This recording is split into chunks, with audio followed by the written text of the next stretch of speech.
जगन्नाथ मंदिर की उत्पत्ति कैसे हुई?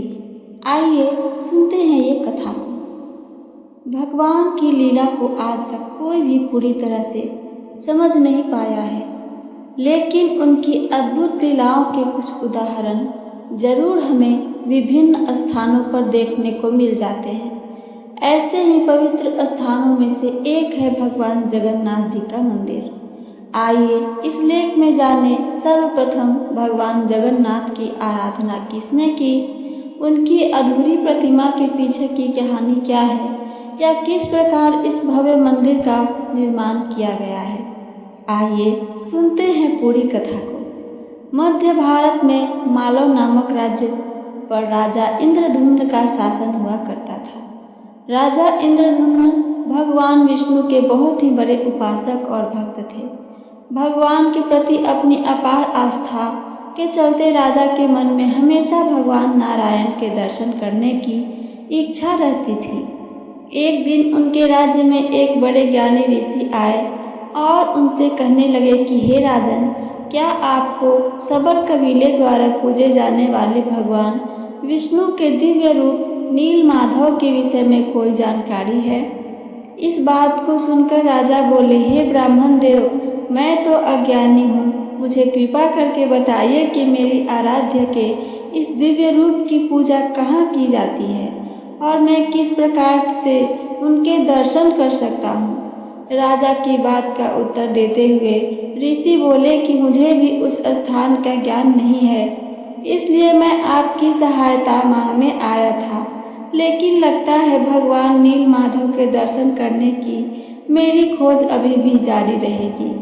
अगर आप इसे ढूंढने में मेरी सहायता कर पाएं तो अवश्य करें, मैं आपसे अब विदा लेता हूँ। ऐसा कहकर ब्राह्मण देवता वहाँ से चले गए। वहीं दूसरी ओर राजा के मन में भी भगवान विष्णु के इस दिव्य अवतार के दर्शन की जिज्ञासा और भी प्रबल हो गई और उन्होंने अपने मुख्य पुजारी विद्यापति को बुलाकर यह आदेश दिया कि वह उस स्थान का पता लगाएं जहां भगवान विष्णु के दिव्य रूप नीलमाधव रूप की पूजा होती है। विद्यापति उस मंदिर की खोज में निकल पड़े। कुछ दिनों की यात्रा के बाद जब वह उस स्थान पर पहुंचे तो उन्हें गुप्तचरों से पता चला कि सबर कबीले के मुखिया विश्ववासु ही नीलमाधव की पूजा करते हैं।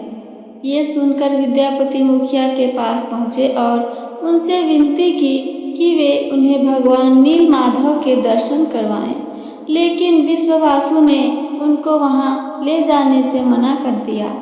यह सुनकर विद्यापति ने यह दृढ़ संकल्प लिया कि वह नीलमाधव के दर्शन किए बिना वहां से नहीं जाएंगे।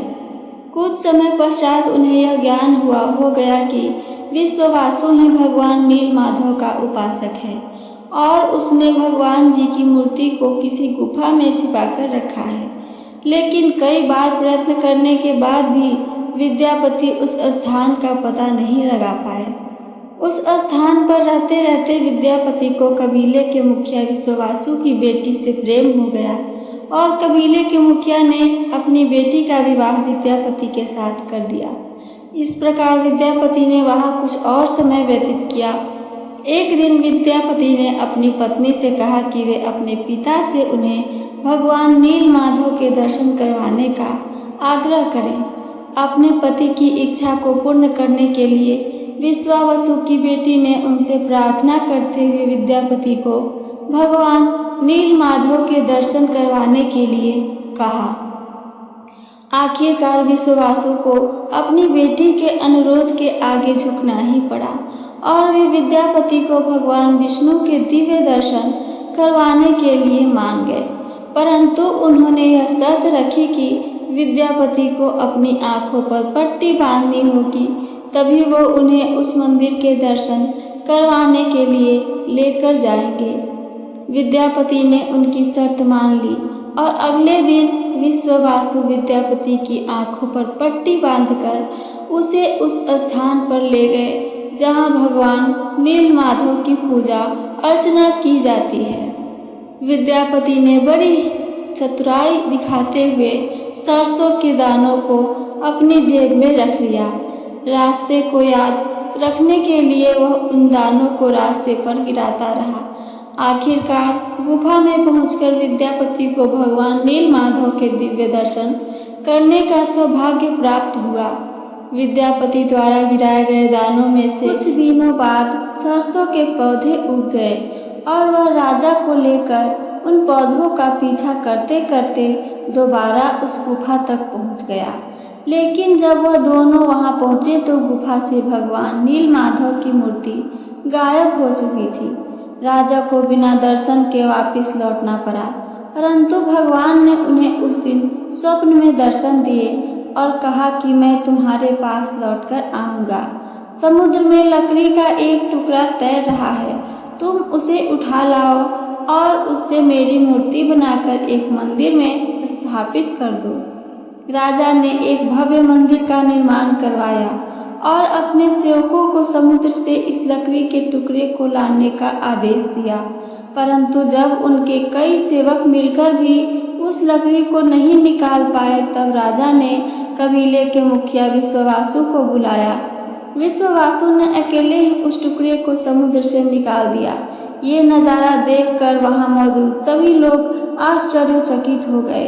इसके बाद जब लकड़ी की मूर्ति बनाने का कार्य शुरू हुआ तो राजा का कोई भी कुशल कारीगर उस लकड़ी को काट नहीं पाया। इस समस्या का समाधान करने के लिए स्वयं भगवान विश्वकर्मा वहां एक बूढ़े कारीगर का रूप धारण कर प्रकट हुए और उन्होंने कहा कि मैं भगवान नीलमाधव की मूर्ति का निर्माण 21 दिनों में करूंगा, परंतु मेरी यह शर्त है कि उस दौरान कोई भी मेरे कमरे के अंदर नहीं आएगा।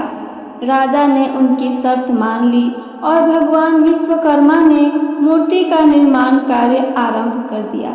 कुछ दिनों तक तो कमरे के अंदर से आवाजें आती रहीं, लेकिन फिर कुछ समय पश्चात कमरे से आवाज आना ही बंद हो गई। यह देखकर राजा की पत्नी गुडीचा खुद को नहीं रोक पाई। वो ये सोचने लगी कि कहीं उस वृद्ध व्यक्ति को कुछ हो तो नहीं गया।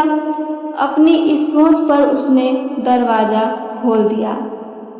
शर्त के विरुद्ध दरवाजा खोलने से भगवान विश्वकर्मा वहां से अंतर्ध्यान हो गए, लेकिन वहां पर भगवान जगन्नाथ के साथ सुभद्रा और बलभद्र जी की अधूरी मूर्ति विराजमान थी।